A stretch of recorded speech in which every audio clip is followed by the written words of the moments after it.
सवाल एक जवाब के इस प्रोग्राम में आपका स्वागत है। आज हमारे साथ बलराम जी, एक वरिष्ठ सोशल एक्टिविस्ट साथ में हैं। बलराम जी की कई विशेषताएं हैं। आपने राइट टू फूड के लिए काम किया है और आप कुपोषण यानी माल नरिशमेंट पर भी आप काम कर रहे हैं। मनरेगा पर भी आपने काम किया है। तो हम आपसे ये जानना चाहेंगे कि मनरेगा को लेकर आज क्या स्थिति है और मनरेगा के अलावा वर्तमान सरकार कुछ और स्कीमें ला रही है जिसमें फूड तकसीम करने की यानी अनाज तकसीम करने की स्कीम ज़्यादा चल पड़ी है कि कुछ काम मत कीजिए लेकिन इतना अनाज आपको मिल जाएगा। तो मनरेगा और ये जो स्कीम है अनाज देने की, इसकी क्या रियलिटी है, इसके पीछे क्या पॉलिटिक्स है, इसके क्या वीकनेसेस हैं, ये हम जानना चाहेंगे बलराम जी। मनरेगा मेरी समझ से बहुत ही महत्वपूर्ण और बहुत ही ज़रूरी इंटाइटलमेंट है, अधिकार है, कानूनी अधिकार है। और आपको याद होगा कि देश के आज़ादी के समय भी अलग अलग राजनेताओं से ज़्यादा प्रभाव महात्मा गांधी का था। उसका एक कारण ये था कि महात्मा गांधी ने उन मुद्दों को पकड़ा जो आज़ादी के आंदोलन के साथ में जोड़ने में आम लोगों को, आम मजदूर को, किसान को कारगर हुआ। वो यही था कि रोजगार और आजीविका। तो हम ये देख रहे थे कि जैसे आप नमक सत्याग्रह की बात करें या आप चंपारण सत्याग्रह की बात करें या आप ये बात करें विदेशी सामानों का बहिष्कार, ये कहीं ना कहीं लोगों के आजीविका और लोगों के रोजगार को प्रभावित करने वाला था। और लोग समझ रहे थे कि ये हमारे आजीविका और रोजगार के लिए जरूरी है। और इन मुद्दों के साथ में देश के एक बड़ी आबादी आज़ादी के आंदोलन में शरीक हुए। आपको याद होगा 74 के आंदोलन को। 74 के आंदोलन में भी एक नारा था, चाहे जो होवे सरकार, रोजगार हो मूल अधिकार। तो एम्प्लॉयमेंट मतलब कि सिर्फ रूरल एम्प्लॉयमेंट जो मनरेगा है वो नहीं, संपूर्ण रोजगार की बात की गई थी उस आंदोलन में। और उसके परिणाम के तौर पे हम ये देख सकते हैं कि महाराष्ट्र में 77 में एक इस तरह का मनरेगा की तरह का एक कानून पास हुआ था महाराष्ट्र सरकार में, राज्य सरकार में। जो सरकार अभी केंद्र के सत्ता में है, आप सब जानते हैं कि उसकी स्थिति चुनावी राजनीति में क्या हैसियत रही है। अधिकतर समय में उसका खाता खुलना मुश्किल होता था और इक्का दुक्का सीट कहीं से मिले। लेकिन मैं समझता हूँ कि पहली बार उसको चुनावी सफलता कुछ हद तक शुरुआत हुई, उसका वो नारा कारगर हुआ जब वो नारा दिए कि हर हाथ को काम, हर खेत को पानी, हर घर में दीपक, जनसंघ की निशानी। तो ये भारतीय जनता पार्टी के नेताओं को याद है कि नहीं है, लेकिन हम लोगों को तो ये याद है कि आपकी शुरुआत राम मंदिर से या सांप्रदायिक द्वेष से या कंपनियों के हित से नहीं हुआ।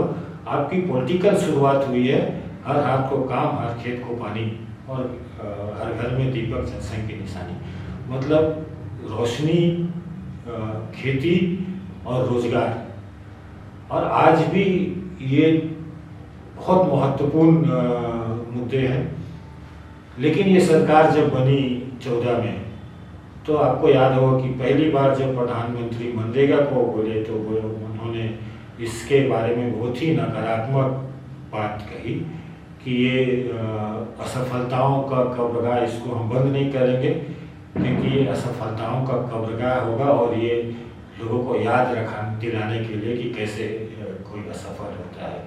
और आप अभी देखेंगे कि जब पूरे दुनिया में संकट का समय था तो वही मनरेगा लोगों का लाइफलाइन साबित हुआ। मनरेगा को अगर बहुत अच्छे तरीके से इम्प्लीमेंट कराया जाए और अच्छे से काम हो तो हम न सिर्फ रोजगार सृजन कर सकते हैं, बल्कि जो जल संकट है, जो पर्यावरणीय संकट है, जो क्लाइमेट चेंज की हम बात कर रहे हैं उससे निपटने का और लोगों का एंटरप्रेन्योरशिप डेवलप करने का बहुत सारे ऐसे काम हम कर सकते हैं मनरेगा के तहत। झारखंड में मनरेगा के तहत किचन गार्डन एक अच्छा पहल है, प्लांटेशन एक अच्छा पहल है, पानी का संचय, पानी को रोकने का और भूमि संरक्षण को रोकने का, तो लैंड इरोजन या पानी जो बढ़ के चल जाता है उसको बचाने का, ये बहुत सारे काम ऐसे हैं जो हो सकते हैं और हुआ भी है। लेकिन जितना सरकार को इस पे ध्यान देना चाहिए, जितनी जिद्दत के साथ में इसमें लगना चाहिए और इसमें जो गड़बड़ियाँ हैं, जो करप्शन है, उसको रोकने के लिए जो प्रयास होना चाहिए, जो लोगों को ज़्यादा से ज़्यादा काम मिले, ज़्यादा से ज़्यादा अच्छी योजनाएं निकल के आए, इसमें जो प्रयास होना चाहिए ये नहीं हो पा रहा है। एक और बात मुझे लगता है वो ज़रूरी है कि आज जो मजदूरी दर है, कानून के हिसाब से भी जो राज्य का न्यूनतम मजदूरी दर है उससे भी कम है। तो एक कारण ये भी हम पलायन हर राज्य में, झारखंड जैसे राज्य में बहुत सारे महिलाएं, पुरुष, बच्चे पलायन करते हैं। अगर ये ठीक से इसमें काम हो, मजदूरी दर बढ़े, समय पे मजदूरी का भुगतान हो, तो हम ये पलायन से निजात पा सकते हैं। और 100 दिन का, एक परिवार को 100 दिन का गारंटी जो है, इसको बदलने की ज़रूरत है। ये जो काम है वो व्यक्तिगत इंटाइटलमेंट है, तो एक व्यक्ति को 100 दिन का गारंटी होना, परिवार, ये यहाँ पे एक अजीब बात है कि मनरेगा को पारिवारिक इंटाइटलमेंट बना दिया और पीडीएस को, राशन को, जो परिवार में एक साथ खाना बनता है, एक साथ खाते हैं, उसको इंडिविजुअल इंटाइटलमेंट बना दिया। तो इसको बदलने की ज़रूरत है कि मनरेगा इंडिविजुअल इंटाइटलमेंट है और पीडीएस है वो फैमिली इंटाइटलमेंट है। तो इस तरीके से सरकार को कुछ करना चाहिए। और सिविल सोसाइटी को सरकार अपने से कुछ नहीं करती, ये कानून भी बना तो सरकार अपने नहीं लाई है। ऐसे बहुत सारे कानून हैं जो सरकार खुद से नहीं लाई है, बल्कि सिविल सोसाइटी के प्रेशर से ही लाई है। तो सिविल सोसाइटी का एक बड़ा दबाव बनना चाहिए, एक बड़ा आवाज़ होना चाहिए कि इन कानून में और सुधार हो और इसमें जो इंटाइटलमेंट है उसमें इजाफा हो और जो गड़बड़ियाँ हैं उसको रोकने के लिए सिविल सोसाइटी कैसे प्रेशर बनाए, लोगों में जागरूकता के लिए और बेहतर योजना गांव से बन के निकले, इसमें नागर समाज की बहुत अहम भूमिका होगी। तो मुझे लगता है कि ये सब हम कर सकते हैं अगर हम साथ मिलकर प्रयास करें।